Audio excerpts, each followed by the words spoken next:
Hello everyone, आज मैं आप लोगों को बताने वाली हूँ हमारे chapter number 4 principle of inheritance and variations के बारे में।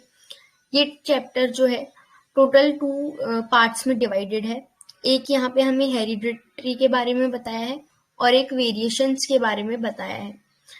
तो यहाँ पे जो हेरिडिटरी है उसका मीनिंग है transmission of character from one gene to another, और वेरिएशंस का मीनिंग है degree of difference between progeny and parent. फिर हमारे पास आता है इनहेरिटेंस का डेफिनेशन। इनहेरिटेंस की डेफिनेशन है process by which characters are transmitted from one generation to another.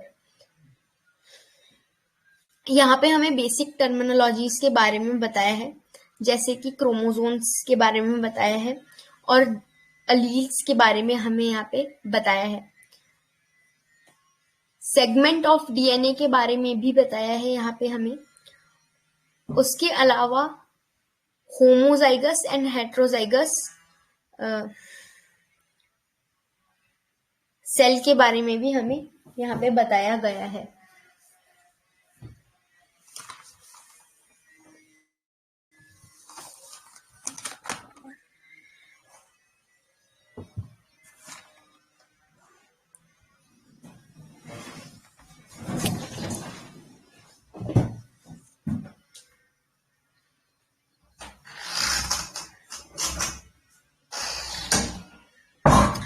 Homozygous pair में हमें बताया है कि जो प्लांट हाइट और कलर है उसके बारे में हमें यहाँ पे बताया है। टी कैपिटल टी टी और स्मॉल टी टी वो होता है होमोलोगस, और capital T small T heterozygous हमें यहाँ पे बताया है। उसके अलावा हमें यहाँ पे बताया है फिनोटाइप और जीनोटाइप के बारे में। फिनोटाइप का मतलब है मॉर्फोलॉजिकल अपीयरेंस या फिर एक्सटर्नल अपीयरेंस, और जीनोटाइप का मतलब है जेनेटिक कॉन्स्टिट्यूशन। जहाँ पे यहाँ पे हमें बताया है फिनोटाइप में कैसी कैसी चीजें जो है कैरेक्टर के बारे में बताया है, जैसे कि मतलब टॉलनेस है, डॉर्फनेस है प्लांट की, कलर हो गया जैसे पर्पल कलर, व्हाइट कलर, और जो जीनोटाइप है उसमें हमें यहाँ पे जो है उसकी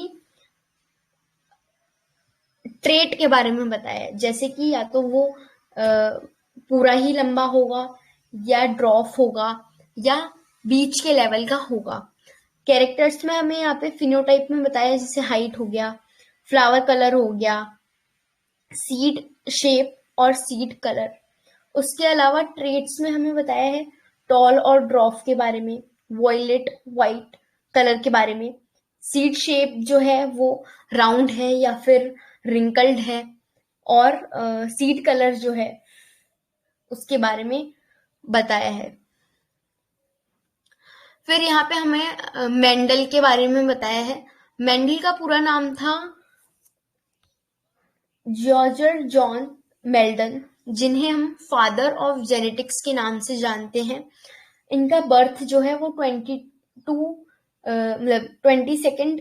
जुलाई को हुआ था 1822 में, और इनकी जो डेथ है वो हुई थी 6 जैन 1884 में। इन्होंने एक्सपेरिमेंट किया था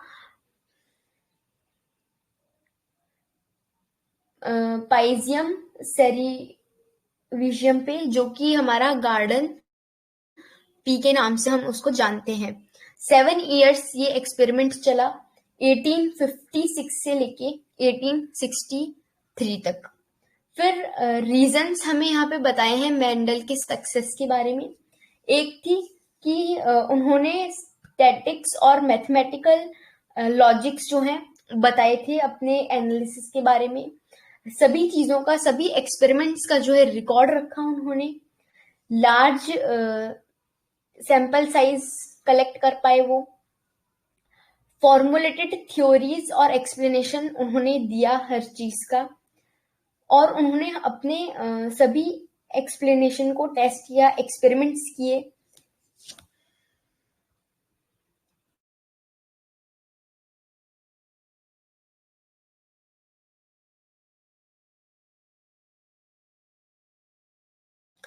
फिर उन्होंने ये पब्लिश किया 1865 में। उनके पेपर का नाम था एक्सपेरिमेंट्स ऑन प्लांट हाइब्रिडेशन, जो कि पब्लिश हुआ, पर उनका जो वर्क था वो अनरिकॉग्नाइज्ड रह गया 1990s तक, क्योंकि कम्युनिकेशन जो था वो बहुत हार्ड था, इजी नहीं था। कॉन्सेप्ट ऑफ फैक्टर्स के बारे में जो था वो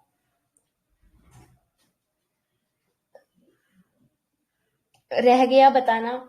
और पेयर ऑफ फैक्टर्स जो है, उनका ये मानना था कि जो पेयर ऑफ फैक्टर्स है वो एक दूसरे से ब्लेंड नहीं होते, और बाकी जो साइंटिस्ट थे वो इस चीज को नहीं मानते थे।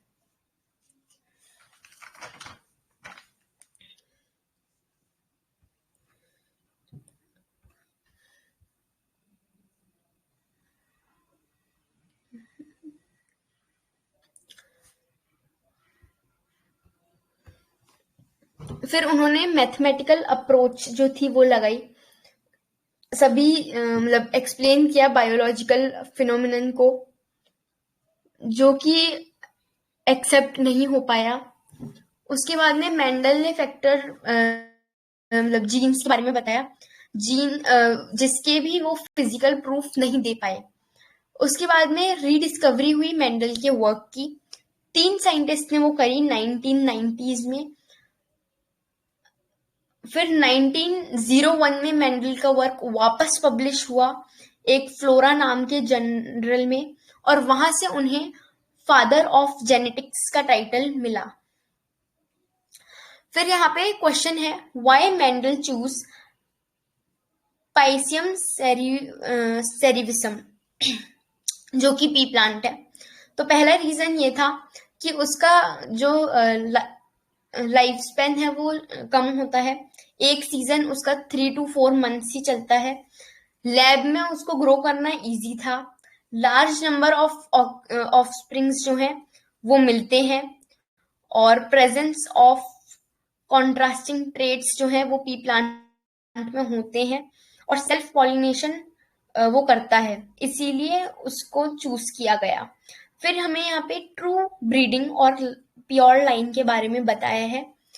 अनदर इंडिविजुअल जो कि होमोजाइगस है ट्रेट के लिए, टी टी कैपिटल में, जिसका मीनिंग होता है होमोलोगस टॉल, और small T T homologous recessive. फिर हमें यहाँ पे कुछ चीजें बताई है। प्लाजियम सेरिविसा, जो कि हमारा गार्डन पी है या एडिबल पी जिसे हम खाते हैं, उसके बारे में बताया है कि उसमें 2n मतलब 14 क्रोमोसोम्स के फोटोक्रोमोसोम्स होते हैं। 7 पेयर्स ऑफ क्रोमोसोम्स हमें देखने को मिलेंगे। प्रीवियस ईयर क्वेश्चंस में भी ये चीज आई है कि Mendel selected 14 true breeding varieties. Characters जो है वो उसके 7 है, और ट्रेड जो है वो 14 है। यहाँ पे आप टेबल देख सकते हैं, जिसमें मैंने यहाँ लिखा है सीड शेप जो कि 7 है, राउंड है और रिंकल्ड है। सीड कलर के बारे में बताया है जो कि येलो और ग्रीन है।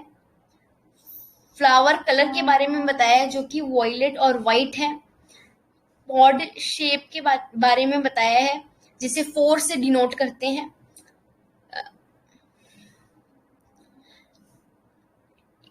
इन्फ्लेटेड है और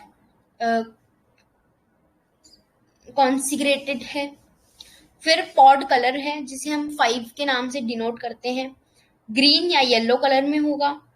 फ्लावर पोजीशन के बारे में बताया है, एक एक्सियल है या फिर टर्मिनल है, उसके बारे में बताया है। फिर स्टेम हाइट के बारे में बताइए, या तो टॉल है या ड्रॉप है।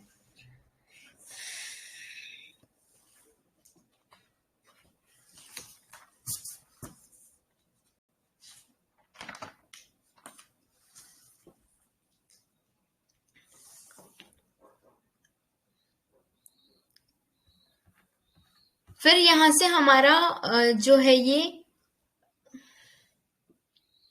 मोनोहाइब्रिड क्रॉस या फिर वन जीन इनहेरिटेंस जो है वो स्टार्ट हो जाता है।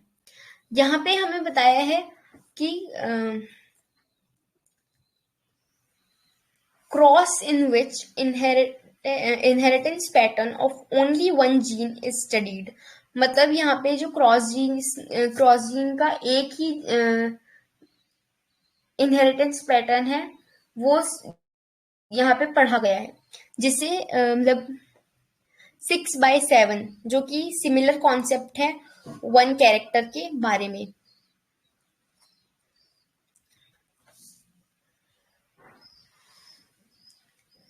थ्री स्टेप्स यहाँ पे दिखाया गया है कि पहला तो है सिलेक्शन ऑफ पेरेंट्स होगा, सेकंड है क्रॉसिंग होगी, और थर्ड है selfing of F1 is equal to F2।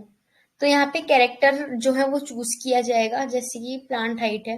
Parents अगर हम ले लेते हैं एक टॉल और एक ड्रॉफ, तो बच्चा कैसा होगा, कैपिटल T, और मतलब वो होगा हेट्रोजाइगस जो है वो हमें मिलेगा। फिर यहाँ पे हम पनेट स्क्वायर बनाते हैं, जिसमें क्या होता है कि जो पेरेंट्स का गैमेट्स है उनको अलग अलग देखा जाता है। जैसे कि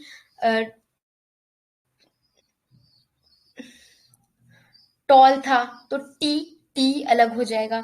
फिर ड्रॉफ में क्या था, जैसे कि टी और टी, तो वो टी अलग हो जाएंगे। फिर यहाँ पे पनेट स्क्वायर बनेगा, जैसे कि यहाँ मैंने बना रखा है। तो टी और टी, तो कैपिटल टी है तो यहाँ पे भी कैपिटल टी आ जाएंगे। फिर कैपिटल टी और स्मॉल टी, तो टी। फिर यहाँ पे स्मॉल टी और कैपिटल टी, तो टी। और यहाँ पे फिर ये टी और टी छोटा वाला, तो स्मॉल टी आ जाएंगे।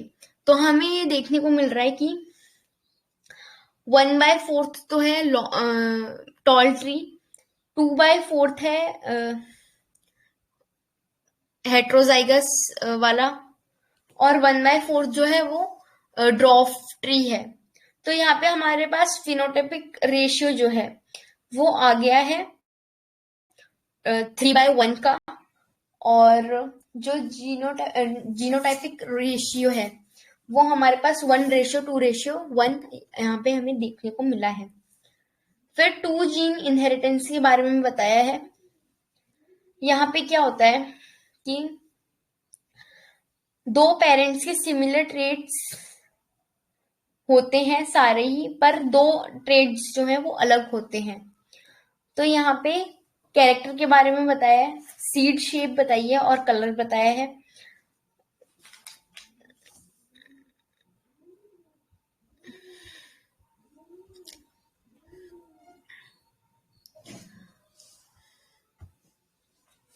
फिर यहाँ पे हमारे पास एक ट्रिक है इसको याद रखने की। ट्रिक का नाम क्या है, काटा टेक्निक। यहाँ पे हमारे पास क्या होते हैं, आर टॉल वाला आर, और मतलब लॉन्ग आर और छोटा वाला आर, फिर दोनों ही छोटे आर आ जाते हैं।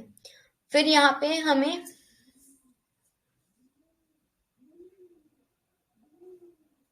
देखने को मिलता है कि जो जीनोटाइपिक रेशियो है वो 9 है और फिनोटाइपिक रेशियो जो है वो 4 है। यहाँ पे हमारे पास काफी न्यूमेरिकल्स भी देखने को मिलते हैं।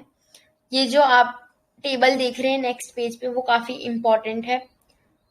यहाँ से डायरेक्ट क्वेश्चन भी आ सकते हैं एग्जाम्स में।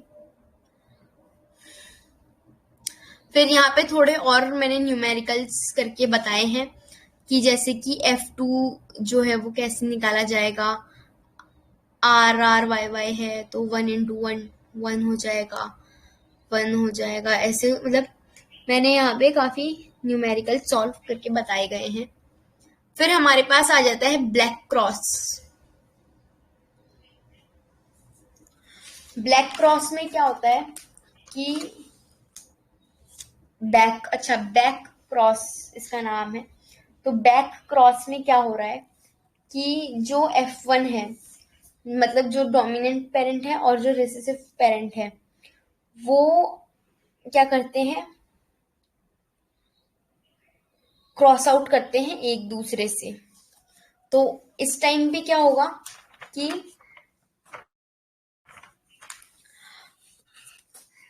हमारे पास में जो रेशियोज हैं वो बराबर निकलेंगे टॉल और ड्रॉप के। यहाँ और जो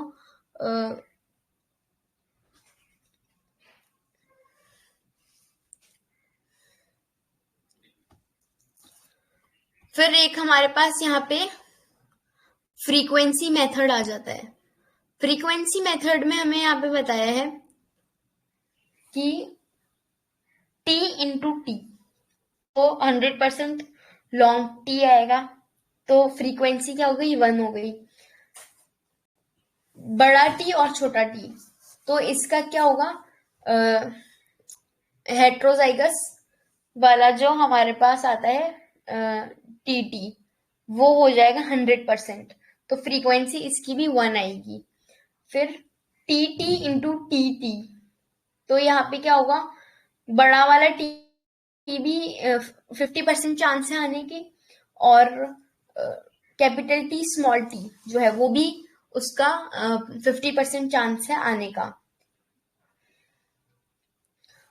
फिर आता है रैंडम नॉन मेंडल क्रॉस। यहाँ पे मेंडल के रूल्स जो है वो फॉलो नहीं किए जाते हैं।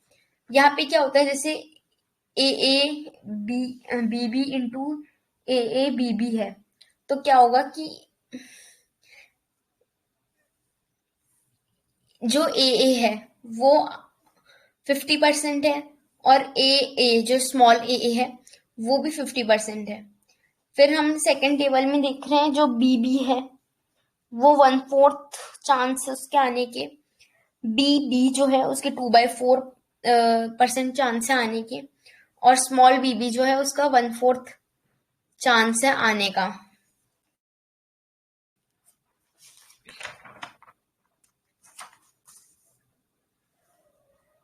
फिर हमारे पास लॉज ऑफ इनहेरिटेंस आ जाते हैं। लॉज ऑफ इनहेरिटेंस में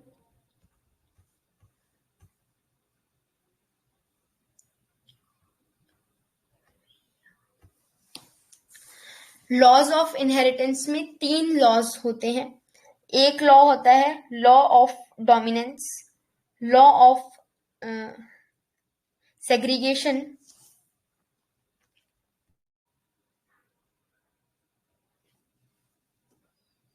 और लॉ ऑफ इंडिपेंडेंट असॉर्मेंट के बारे में बताया है। तो लॉ ऑफ डोमिनेंस और लॉ ऑफ सेग्रीगेशन जो है वो मोनोहाइब्रिड क्रॉस के बारे में बताता है, और जो लॉ ऑफ इंडिपेंडेंट असॉर्मेंट है वो डायहाइब्रिड क्रॉस के बारे में बताता है। फिर लॉ ऑफ डोमिनेंस जो है वो बताता है पेयर्ड फैक्टर के बारे में, जो कि अलील डिसिमिलर के बारे में बताता है, जैसे कि जिसमें 2 पार्ट्स होते हैं। एक होता है allele which can express in any situation, और सेकंड होता है allele which only express in homozygous. तो या तो वो डोमिनेंट होगा या रिसेसिव होगा। नॉट यूनिवर्सल, सॉरी, तो यूनिवर्सल नहीं है कि को डोमिनेंस जो है वो इनकम्प्लीट डोमिनेंस उसे कहा जाए। फिर लॉ ऑफ सेग्रीगेशन के बारे में बताया है, जिसमें 2n मियोसिस जो है वो जर्मिनेट करती है, मतलब n, ये यूनिवर्सल लॉ है। सेग्रीगेशन ऑफ क्रोमोसोम्स होते हैं, जिसमें 1 गैमीट जो है वो ओनली कॉपी बनाता है क्रोमोसोम की, और ओनली कॉपी बनाता है जीन की, मतलब ओनली 1 अलील जो है वो बनाएगा। फिर लॉ ऑफ इंडिपेंडेंट असॉर्मेंट की बात आती है। बेस्ड ऑन डाइहाइब्रिड क्रॉस पे ये है, जिसमें F1 is equal to RRYY है, जो कि हाइब्रिड है।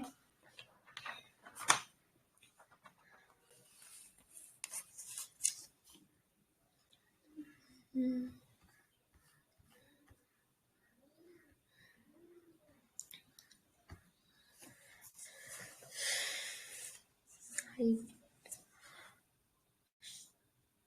ये क्या है, ये भी जो है वो है नॉन यूनिवर्सल है, पर इसमें एक्सेप्शन है लिंकेज का।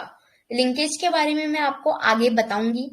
फिर यहाँ पे एक्सेप्शन बताए हैं मेंडलिज्म के बारे में, कुछ एक्सेप्शंस जो हैं वो यहाँ पे हमें बताए हैं, जैसे कि इंट्रा अलीलिक इंटरेक्शंस के बारे में बताया है और नॉन अलीलिक इंटरेक्शंस के बारे में बताया है।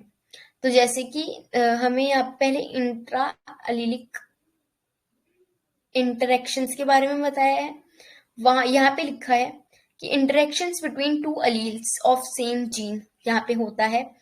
इनकम्प्लीट डोमिनेंस है, को डोमिनेंस है, मल्टीपल अलीलिज्म भी है और पॉलीजीन्स भी है। फिर यहाँ पे हमारे पास नॉन अलीलिक इंटरेक्शंस में बताया है interaction between two different genes. फिर इनकम्प्लीट डोमिनेंस आ जाता है, जहाँ पे हमें ब्लेंडिंग के बारे में बताया है। और यहाँ पे एग्जाम्पल दिया है कि जो फ्लावर कलर है डॉग फ्लावर, जिसे हम स्नैप ड्रैगन भी बोलते हैं। फिर कॉन्सेप्ट ऑफ डोमिनेंस के बारे में बताया है। स्टेटमेंट बेस्ड क्वेश्चन यहाँ से आते हैं एग्जाम में।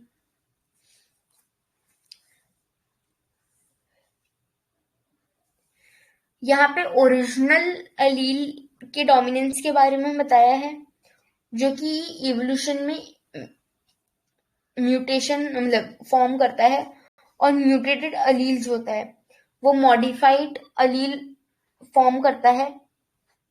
सेम एक्सप्रेशंस इसके होते हैं। मॉडिफाइड अलील्स जो हैं उसके बारे में यहाँ बताया है, और मॉडिफाइड अलील के जो ऑल्टर्ड प्रोटीन होते हैं वो बताया है।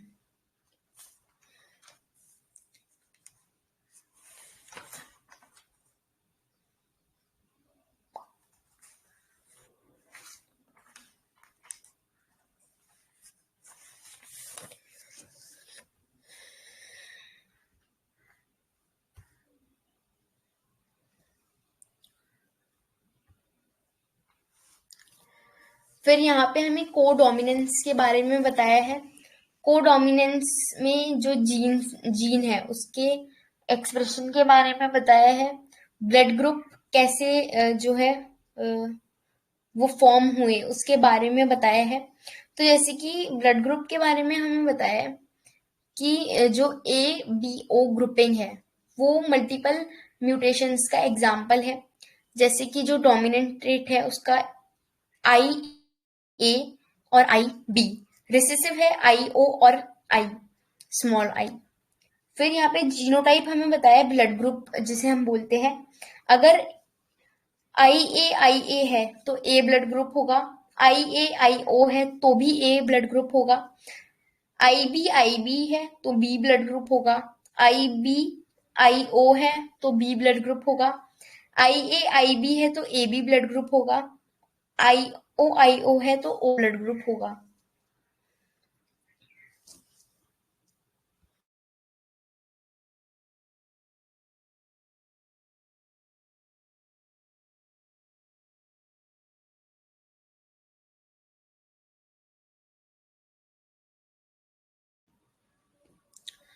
फिर हमें यहाँ पे दो एग्जाम्पल दिए हैं कलर, आई कलर इन ड्रेसोफिला के बारे में, जहाँ पे 15 अलील्स जो हैं वो होती हैं, और कोट कलर इन रैबिट्स में 4 अलील्स के बारे में बताया गया है।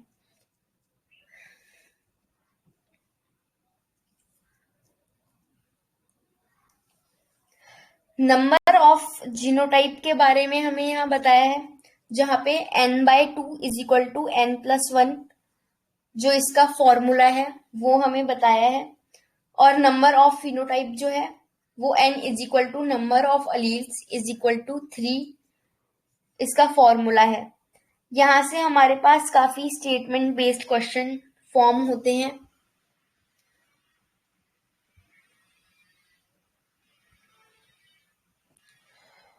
और फिर यहाँ पे हमें ब्लड ग्रुप्स के बारे में ही बताया है कि जो ए ब्लड ग्रुप है वो ए एंटीजन शुगर से फॉर्म होता है, प्लस एन एक्टेल ग्लाइटोसिन जो है वो होता है, तो ए एंटीजन बनता है, जिससे क्या होता है फिर हमारा आई ए जो है वो फॉर्म होता है। फिर बी ब्लड ग्रुप जो है वो होता है आर आरबीसी एच एंटीजन से प्लस ग्लाइकोटोल से, तो आरबीसी बी फॉर्म होती है। फिर ए बी में क्या होता है, जो आरबीसी एच एच है वो आई ए और आई बी फॉर्म करती है, जहां पे आरबीसी ए बी हमें मिलती है।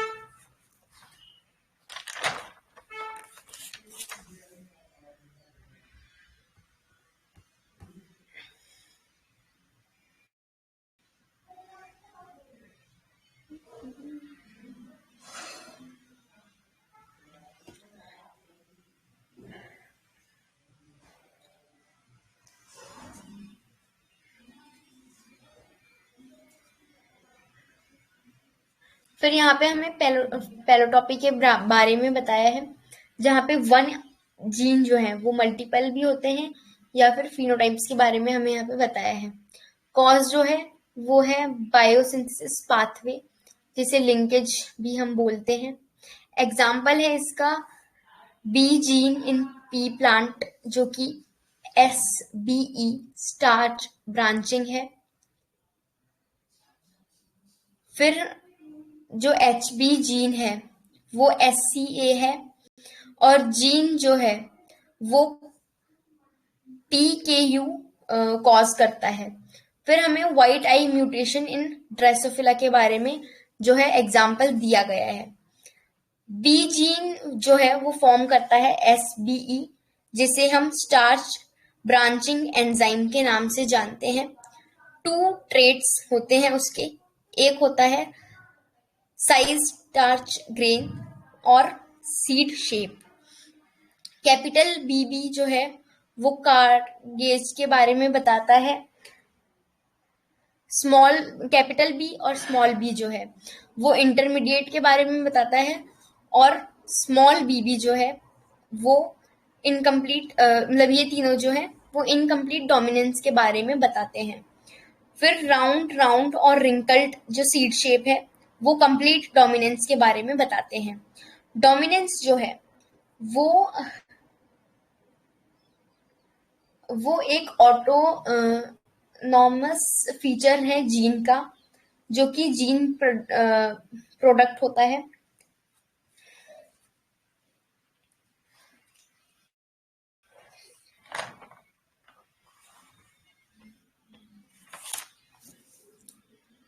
फिर हमारे पास यहाँ पे टॉपिक आ जाता है क्रोमोसोमल थ्योरी ऑफ इनहेरिटेंस की। तो क्रोमोसोमल थ्योरी ऑफ इनहेरिटेंस में बताया है कि यहाँ पे सुटॉन और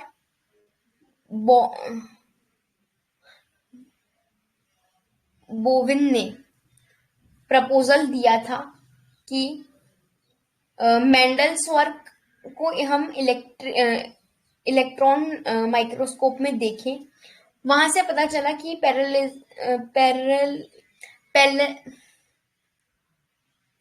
पैरेललिज्म बिटवीन जीन और क्रोमोसोम के बारे में। कैरियर ऑफ जीन पता चला, जो कि क्रोमोसोम होता है। तो क्रोमोसोमल सेग्रीगेशन जो है वो हमें मेंडल के प्रिंसिपल से ही मिला, पर सुटॉन की वजह से। फिर तो यहाँ पे हमारे पास प्रूफ भी आ गया, जो कि मेंडल जो है उस टाइम पे प्रूव नहीं कर पाए थे। फिर हमें यहाँ पे जो बताया है कि मॉर्गन ने कौन सा एक्सपेरिमेंटल मटेरियल चूज किया,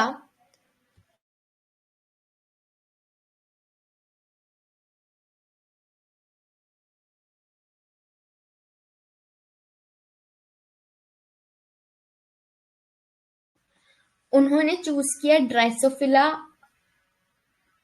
मेलेनो गैंगस्टर को, जो कि हमारी फ्रूट फ्लाई, बनाना फ्लाई या मैंगो फ्लाई होती है।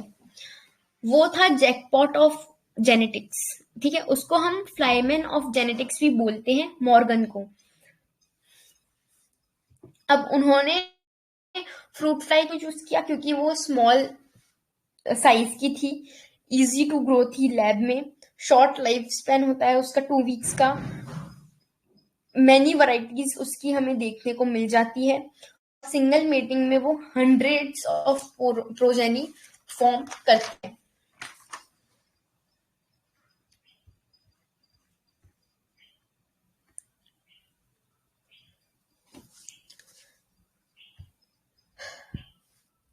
फिर हमारे पास यहाँ पे सेक्स डिटर्मिनेशन आ जाता है। सेक्स डिटर्मिनेशन के 3 फैक्टर होते हैं। एक होता है एनवायरमेंटल, क्रोमोजोनल और जेनेटिक बैलेंस थ्योरी। वहां पे हमारे पास आ जाता है मतलब पहला हमें बताया है एनवायरमेंटल सेक्स डिटर्मिनेशन के बारे में, जहां पे हमें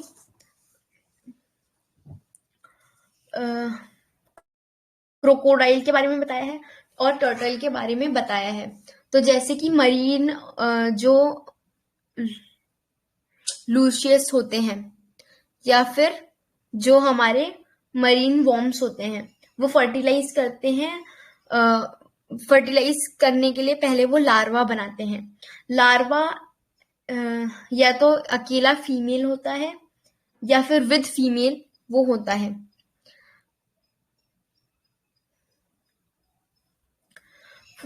फिर हमारे पास क्रोकोडाइल आ जाता है। क्रोकोडाइल में या तो फर्टिलाइज्ड एग होता है उसका, हाई टेम्परेचर में वो मेल होगा और लो टेम्परेचर में वो फीमेल होगा। टर्टल जो है, टर्टल फर्टिलाइज एग रखता है, हाई टेम्परेचर में वो फीमेल होगा, लो टेम्परेचर में वो मेल होगा।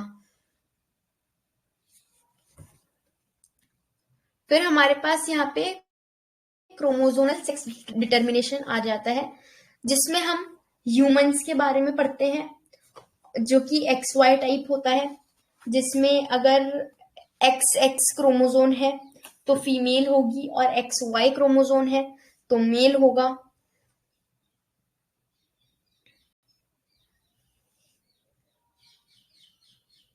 उसके बाद में हमारे पास ZW और ZZ टाइप होता है।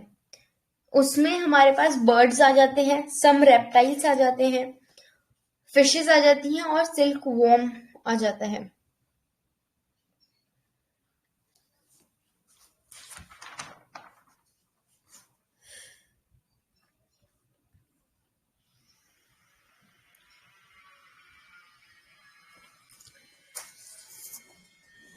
तो फीमेल जो है वो 2A प्लस ZW है। तो फिर हमारे पास यहाँ पे 2 गैमेट मिलेंगे, एक AZ और एक AW। तो यहाँ पे हेट्रो गैमेटी हो जाएगी, जिसमें फीमेल हमें मिलेगी और मेल के लिए हमें 2A प्लस ZZ चाहिए। तो A प्लस Z जो है वो होमो गैमेटिक होगा।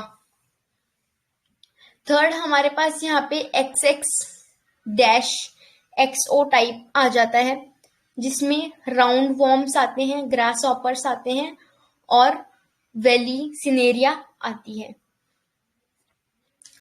फोर्थ टाइप में हमारे पास ZO और ZZ टाइप है, जहां पे हमारे पास बटरफ्लाई और मॉथ्स देखने को मिलते हैं। फिर हमारे पास यहाँ पे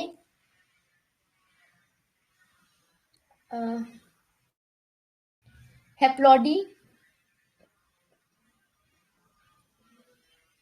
आती है, जहां पे हमारे जो हनी बीज हैं, एंड्स हैं और वास्प जो हैं वो देखने को मिलती हैं। फिर यहाँ हमारे पास आ जाता है म्यूटेशन का टॉपिक।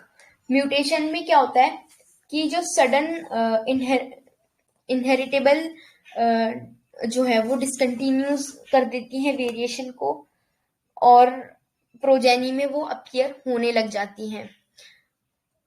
थ्योरी दी गई है ह्यूगो दे वाइसेस ने दी है, जो कि मतलब म्यूटेशन की थ्योरी है।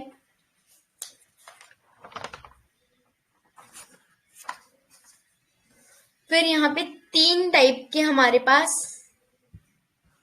जो है म्यूटेशन देखने को मिलते हैं। एक होता है जीनोमैटी, फिर क्रोमोसोमल एब्रेशन और जीन म्यूटेशन।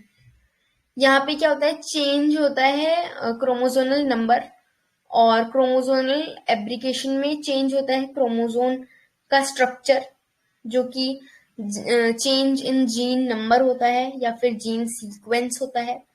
और जीन म्यूटेशन में क्या होता है कि चेंज होता है जीन का स्ट्रक्चर, जैसे कि डीएनए जो है वो चेंज होगा न्यूक्लियोटाइड की वजह से। फिर जीनोमैटिक म्यूटेशन में यहाँ पे हमें 2 पार्ट्स दिए हैं। एक है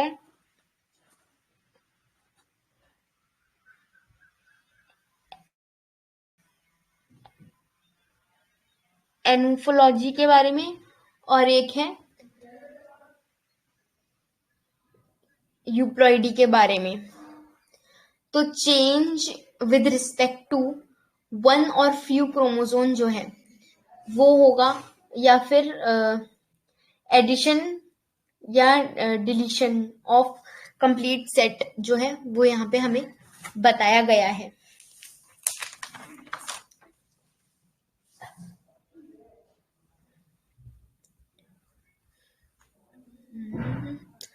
फिर क्रोमोसोमल म्यूटेशन में हमारे पास डिलीशन आ जाता है, डेफिशिएंसी की वजह से होता है, या फिर डुप्लीकेशन की वजह से होता है, या फिर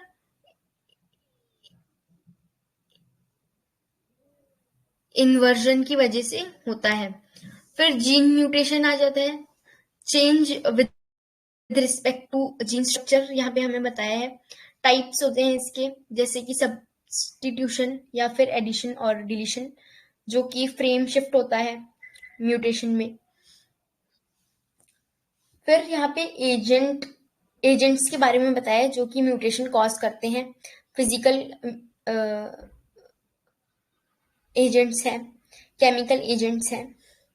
फिजिकल में रेडिएशंस के बारे में हमें बताया है, जैसे कि जो आयरनाइजिंग है वो एक्स रेज है, और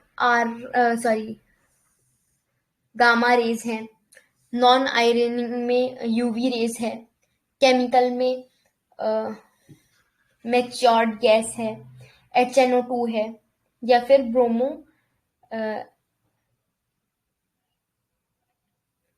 सिलाइन है। फिर जेनेटिक डिसऑर्डर्स से 2 मार्क्स के क्वेश्चन जो है वो फॉर्म होते हैं, एक मेंडेलियन डिसऑर्डर्स पे और एक क्रोमोसोमल डिसऑर्डर्स पे। क्रोमोसोमल डिसऑर्डर्स 2 टाइप के होते हैं, एक ऑटोसोमल होता है, एक सेक्स लिंक्ड होता है। ऑटोसोमल में डाउन सिंड्रोम आता है, सेक्स लिंक्ड में टर्नर और काइल फ्लेनर डिसऑर्डर आता है।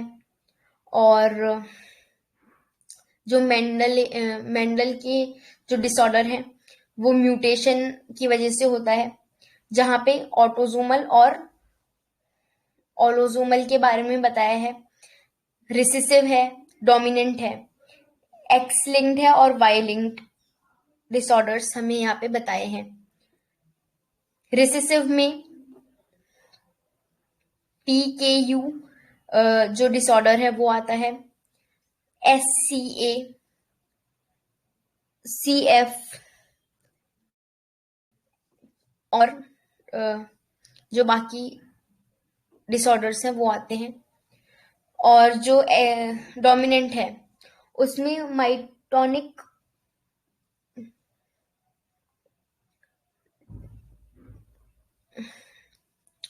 डायट्रॉफी आती है और पॉलीडेक्टोलॉजी आती है। रिसेसिव में एक्स लिंक्ड में आती है कलर ब्लाइंडनेस और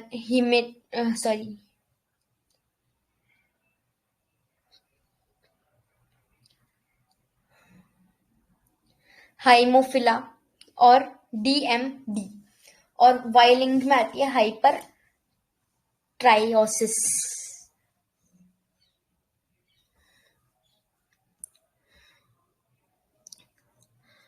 फिर हमें यहाँ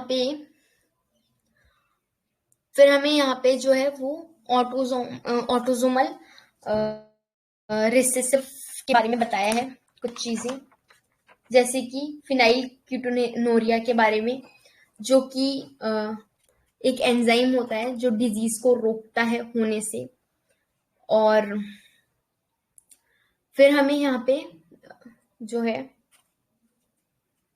फिर से यहाँ पे हमें SCA के बारे में बताया, जो कि सिकल सेल एनीमिया होता है, पॉइंट म्यूटेशन की वजह से होता है। सब्सटीट्यूशन ट्रांसवर्जन होता है, क्रोमोसोम 11 इसका जो नंबर है वो है। फिर थैलेसीमा के बारे में बताया है, अल्फा थैलेसीमा होता है और बीटा थैलेसीमा होता है,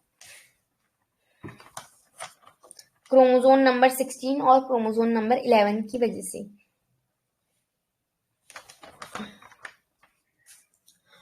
फिर हमें यहाँ पे जो हमारा चैप्टर का एंड है वो यहाँ पे होगा, जहाँ पे हमें